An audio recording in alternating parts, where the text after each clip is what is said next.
그래서 가장 일반적으로 생각하기 쉬운 부분이 매매 가격 상승. 왜냐면 사람들이 그걸 원해요. 왜냐면 내가 부동산에 관심이 있고 유튜브를 보시잖아요. 그분이 부동산에 관심 없는 사람이 이걸 보겠어요? 부동산을 사서 집이 올라야 된다라고 믿거나 그런 것들을 통해서 수익을 내고 싶은 사람이 본단 말이에요. 그렇기 때문에 매매 가격이 오르기를 바라죠. 그러지 않아도 공급이 부족하니까 오른다라고 얘기할 수밖에 없는 건데, 여기서 변수가 뭐냐면 정부 정책이에요.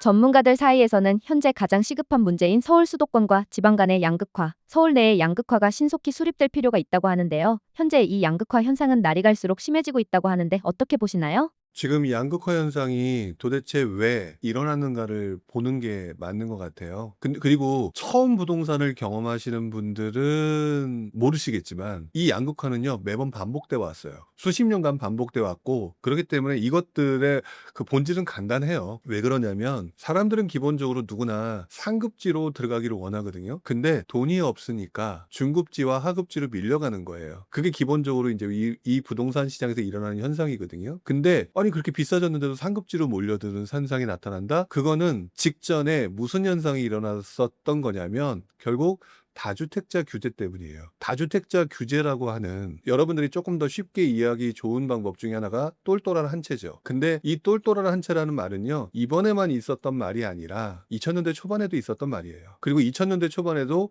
똘똘한 한 채라는 말이 나왔던 가장 큰 이유는 당시 노무현 대통령 시절의 다주택자 규제가 결국 다주택자들이 여러 채의 주택을 사서 수익을 내는 시기에서 정부 정책 변화에 따라서 다주택자들이 더 이상 집을 여러 채를 사서 수익을 볼 수 없으니까, 이런 상황에서 내가 어떻게 해야 되는 게 맞지라고 하는 고민 속에서 만들어진 그 당시에 또 하나의 아젠다, 그 캐치프레이즈가 똘똘한 채였던 거거든요. 그러면 그 똘똘한 채가 누가 보더라도 어디겠어요? 서울이고 강남이란 말이죠. 그렇기 때문에 그 당시에도 서울이 오르고 그 중에서도 강남이 제일 많이 오른 거거든요. 그렇기 때문에 이 시장에 있어서의 이 서울로 집중되는 현상들을 막으려면 다주택자 규제를 풀어야 돼요. 그래야만이 다주택자 규제를 풀게 되면 다주택자들이 여러 군데를 살 수가 있는 현상들이 만들어겠죠.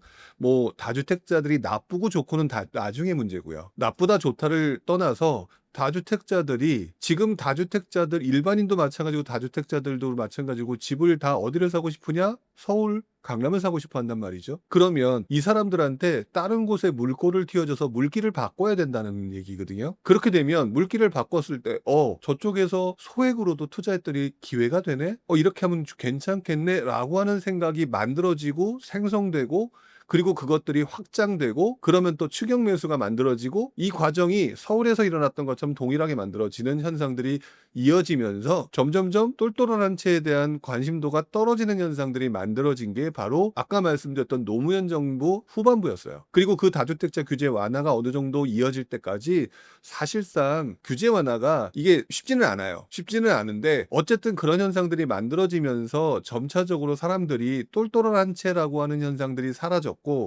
그리고 그때 나타났던 새로운 말이 뭐냐면 소형주택이었어요. 소형 아파트. 즉 노무현 시대에 전반적으로 똘똘한 한 채였고, 그리고 그것들이 어느 정도 시간이 지나면서 소형주택, 소형 아파트라고 하는 부분이 만들어지면서 똘똘한 한 채라고 하는 심리가 점점 사라지는, 뭐 똘똘한 한 채가 그렇다고 해서 무너지거나 이런 걸 말하는 게 아니에요. 사람들이 제가 자꾸 이렇게 얘기하게 되면 A는 B고 뭐 1 더하기 1은 2처럼 딱 부러지게 얘가 사람들이 관심이 있으니까 얘는 아니구나, 떨어지는구나, 폭락하는구나, 이렇게 보시는 것 같은데 그건 아니고, 결국 사람들로 하여금 똘똘한 한 채, 즉 다주택자 규제로 인해서 발생되면서 몇 년간 서울, 강남이 올라가는 걸 보고 그 다음에 나타났던 심리 현상이 있어요. 지난 10년간 역시 강남만 오르네. 이거를 심리적인 표현을 하게 되면 확정 편향이에요. 그래서 지금 현재 많은 사람들이 무슨 얘기를 하고 있냐면 이제는 똘똘한 채가 대세야. 그리고 이제 강남은 계속 갈 거야. 근데 유감스럽게도 이 말은요, 그때도 똑같았어요. 그랬기 때문에 지금 제가 이렇게 말을 하게 되면 반박하는 분들이 되게 많거든요. 시기적으로는 저도 언제 될지 몰라요. 그런데 모든 아파트가 엄청나게 계속 오르기만 할 수는 없거든요. 어떤 자산 시장이 그렇게 벌어지고 양극화가 계속될 수가 있어요. 그러면 양극화가 되다가 결국 원래대로 돌아가거나 나머지가 따라 올라오거나 이런 그 회전 하면서 자연스럽게 해결되는 현상들이 만들어져야 되기 때문에 저는 개인적으로 다주택자 규제를 풀어야 되는 게 맞는데, 문제는 이번에 새로 들어선 정부가 원죄가 있어요. 왜? 다주택자 규제를 얘네가 시작을 했거든요. 그렇기 때문에 분명히 제가 볼 때는 이번에 다주택자 규제를 했던 애들이 푼다라고 얘기하게 되면 사람들이 뭐라고 할까요? 니네가 그래 놓고서 지금 와서 딴소리야 라고 얘기하는 것들이 명분이 없어요. 명분이 없기 때문에 그 명분이 없는 것들을 어떻게 해결을 해야 되냐면, 다른 곳에 이슈를 만들어서 기존에 있었던 생각을 흐려버리고 새로운 명분을 만들어서 이것들을 풀어내야 되는 상황으로 갈 거예요. 이게 약간 정치적인 표현일 가능성이 높은데 그동안 그렇게 해왔고, 그래서 다주택자 규제 완화를 바로 하지는 못할 거고, 저는 해야 된다는 입장인데요. 바로 하지는 못할 거고, 다주택자 규제 완화를 함부로 하기에는 명분도 없고 내가 그동안 막았던 게 있기 때문에 이것들을 풀기 위해서는 지금 양극화 현상들을 더욱더 도드라지는 현상들을 갖다 이슈화를 시킨다거나, 지방에 지금 사람이 안 가서 문제가 생긴다거나, 그러니까 다주택자들이 조금 그것들을 구입해 준다든지, 그러면 좀 혜택을 본다든지, 이렇게 해주는 게 시장 전체적으로는 좋다라든지, 또는 전세 가격이 올라서 이것들을 해결하기 저기 서민들이 힘들어지니까 무언가 이것들을 해결하기 위해서는 다주택자들한테 약간의 양보를 해서 이것들을 구입해서 우리들한테 전세를 제공해 준다든지, 이런 식으로 새로운 이슈몰이와 명분을 만들어서 다주택자 규제 완화를 차근차근 해나갈 수밖에 없다. 그리고 지금 제가 이렇게 말씀드리는 가장 큰 이유 중에 하나가 바로 직전에 노무현 대통령, 이명박 대통령, 박근혜 대통령 시절에 일어났던 현상이에요. 그렇기 때문에 이 부분을 가지고 저도 아마 이번에 시장 양극화를 해소하기 위해서는 지금 그렇다고 다주택자 푼다 그러면 얼마나 많은 분들이 반발하겠어요. 저도 그거를 원하진 않아요. 그렇게 얘기하게 되면 서로 또 싸워요. 그리고 되게 안 좋은 현상들이고, 그러지 않아도 지금 정치가 혼란스러워져 가지고 막 싸우고 그랬었는데 이것까지 그러면 안 되지 않을까. 그래서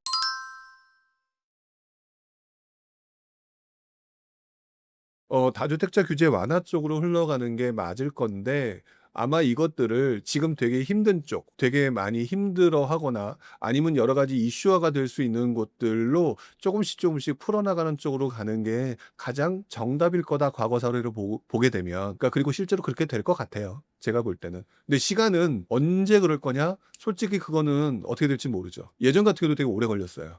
그렇기 때문에 그 과정에 있어서는 언제 어떻게 된다라고 하는 거는 말씀드리기가 참으로 어려운데, 가장 중요한 거는 지금 현재 본질적인 문제는 과거 다주택자 규제에서 출발됐던 똘똘한 한 채가 원이 돼서, 똘똘한 한 채가 이쁜 똘똘한 한 채였다가 시장 전체적으로 지금 똘똘한 괴물이 되고 하고 있거든요. 이미 거기서 표현이 달라지고 있는 중이에요. 이슈가 되고 있다는 거죠. 그래서 이슈를 해결하기 위해서 이거는 다음번에 이런 대책이 필요해라고 하는 명분을 만드는 과정이 아마 이번 정부에서 나오게 될 거예요.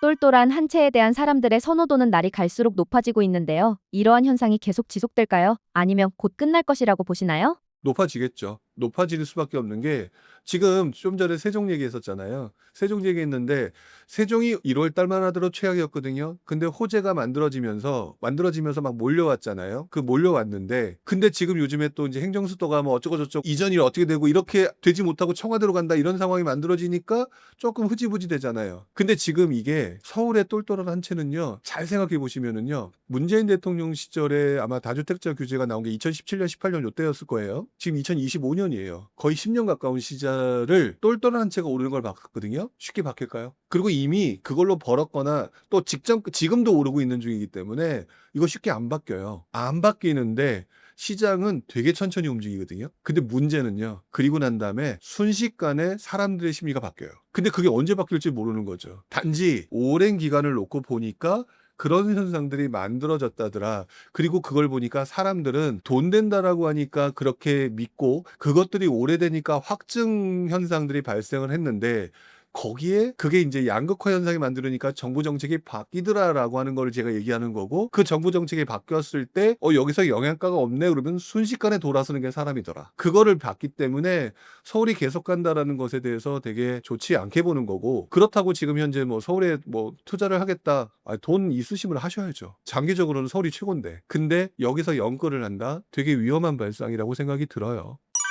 2026년은 수도권 주택 시장에 있어 변곡점으로 기록이 될 것이라고 하는데요. 구조적인 공급 절벽으로 인해 공급에 전례 없는 급감세가 예상된다고 합니다. 이렇게 된 이유는 무엇이고 얼마나 심각한 상황인 걸까요? 기본적으로 정부가 정책 규제, 부동산 규제를 하게 되면 공급은 줄어들게 되어 있어요. 기본적으로. 근데 공급이 줄어들게 되면 그 다음에 나타나는 현상은 둘 중에 하나예요. 매매 가격 상승이거나 전세 가격 상승. 그렇기 때문에 일단 우리가 예상해 볼 수 있는 거는 매매 가격이 상승할 가능성이 높다. 또는 전세 가격이 상승할 가능성이 높다. 이 두 가지를 놓고 생각을 해야 되거든요. 근데 이제 문제가 뭐냐면 지난 몇 년간 특히 이제 바로 직전 정부가 윤석열 정부였는데 윤석열 정부가 하고자 했던 거는 역시 공급 확대였어요. 근데 그것들의 문제점이 무언가 공급을 확대하려고 했는데 제대로 진행이 안 된 거죠. 근데 그게 윤석열 정부가 지금 3년 정도 했잖아요. 그러면 초반부터 하려고 했던 부분, 그게 3년인 거거든요. 그러면 보통 집을 짓는데 3, 4년이 걸린다고 했어요. 그러면 지금부터 이제 문제가 3년 전에 공급 확대한다고 했던 게 공급이 부족하겠구나라고 해서 위험을 인지하고 하겠다라고 했는데 그게 3년이 경과했는데 아무것도 안 됐잖아요. 그러면 공급 부족은 더 늘어난 상황이죠. 그리고 3년 동안 아무것도 안 됐으니까 앞으로 3년이죠. 그렇죠? 그리고 지금 이재명 정부가 들어왔죠. 들어왔으니까 이제 다시 시작하잖아요. 근데 다시 시작하게 되면 다시 집 짓고 입주하는 데까지 아무리 짧아봐야 3년. 그러면 지금부터 시작한 3년, 앞으로 3년, 5, 6년간 장난이 아닐 거다라고 다들 예상을 하는 거거든요. 그렇기 때문에 지금 사람들이 다들 얘기를 하는 거고요. 근데 저는 여기서 그래서 가장 일반적으로 생각하기 쉬운 부분이 매매 가격 상승. 왜냐면 사람들이 그걸 원해요. 왜냐면 내가 부동산에 관심이 있고 지금 이 유튜브를 부동산에 관련돼서 와서 떠든다. 유튜브를 보시잖아요. 그분이 부동산에 관심 없는 사람이 이걸 보겠어요? 부동산을 사서 집이 올라야 된다라고 믿거나 그런 것들을 통해서 수익을 내고 싶은 사람이 본단 말이에요. 그렇기 때문에 매매 가격이 오르기를 바라죠. 그러지 않아도 공급이 부족하니까 오른다라고 얘기할 수밖에 없는 건데 여기서 변수가 뭐냐면 정부 정책이에요. 정부 정책이 만약에 아무리 공급이 부족해도 눌러요. 그러면 오를까요? 매매 가격이 오르기가 쉽지가 않죠. 그걸 갖다 설명할 수 있는 것 중에 하나가 지금 현재 공급 부족하다는 얘기 많이 들으셨지만 윤석열 정부 시절 내내 공급 부족하다고 했고요. 그 다음에 그 직전에 문재인 대통령 시절의 후반부에도 공급 부족하다고 했어요. 근데 그때 그래서 지금까지 주구장창 서울이 올랐느냐 생각해 보면은요. 올랐다가 심지어는 금리 인상 때문에 완전히 엄청나게 떨어졌을 수도 있고요. 떨어졌기도 했고요. 또 오르다가 떨어졌기도. 그러면 공급 부족 때문에 집값이 오른다라고 얘기를 한 것 때문에 믿었는데 그 와중에 엄청나게 등락이 심했단 말이죠. 그쵸? 등락이 심했단 말이에요. 등락이 심했기 때문에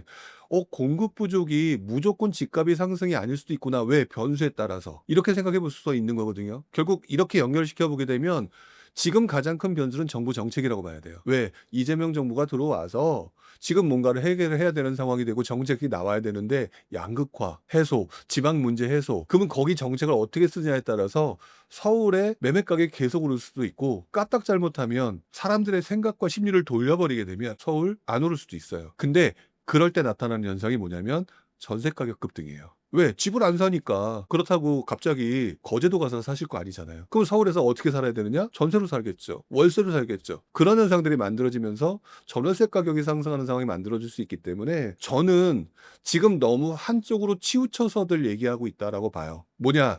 공급 부족이 너무 심각하다. 맞다. 그래서 오랫동안 문제가 될 거다. 맞다. 그렇기 때문에 매매 가격이 상승한다. 그건 좀 생각해 보자. 왜? 우리 매매 가격이 상승한다라고 공급 부족 때문에 매매 가격이 상승한다고 얘기했지만 지난번에 금리 폭등 때문에 금리 급등 때문에 박살난 경험도 있다는 얘기는 바꿔 말하면 공급 부족이 그렇게까지 안 만들 수도 있었다는 게 현실적이라면 그때 나타나는 현상이 계속 그렇게 정책 기조가 바뀔 수 있다면 전세 가격의 급등으로 나올 수도 있는 거다. 그러면 나는 지금부터는 투트랙으로 가야 되거든요. 제가 볼 때는 내년도에도 가격이 상승할 거다라고 얘기하는 거는 우리가 듣고 싶은 얘기를 해주는 거예요. 그리고 제가 만약에 아니야 라고 얘기하게 되면 저는 아마 댓글에서 엄청난 욕들이 쏟아질 거예요. 그쵸? 엄청난 욕들이 쏟아져. 왜? 아니 난 올라갈 거라고 생각하고 지금 이 방송을 보고 있는데 무슨 헛소리야. 일단 심정적으로 마음에 안 들죠. 저 친구가. 그래도 한 가지는 확실하게 보셔야 될 게 공급 부족이라는 게 앞으로 나타날 심각한 현상들을 만들어낼 거에 대해서는 100% 동의. 허나 제가 우려하는 부분 또는 제가 한 가지를 조금 더 신경 써야 된다라고 얘기하는 부분은 그래서 매매 가격이 올라갈 수 있다라는 것에 첫 번째 베팅을 하는 건 좋은데 반대일 수도 있고 그때는 전세 가격 급등이라는 게 만들어지기 때문에 약간 이 두 가지 부분에 대해서 나름대로 뭔가를 행동하고 뭔가를 하기 위해서는 시뮬레이션을 돌려봐야 되잖아요. 그런 부분들에 대해서 조금 두 가지를 같이 생각을 하고 해야지 몰빵을 했다가는 다칠 수 있는 상황이 만들어질 수 있다. 요 부분은 생각해 볼 필요가 있는 것 같아요. 중요한 거는 그래도 공급 부족이 엄청난 시장에 영향을 미칠 거다. 근데 제가 조금 신경이 쓰는 게 정부 정책의 변화예요. 그러니까 그 부분은 여러분들이 한번 신경 써볼 필요가 있지 않을까라고 생각이 듭니다.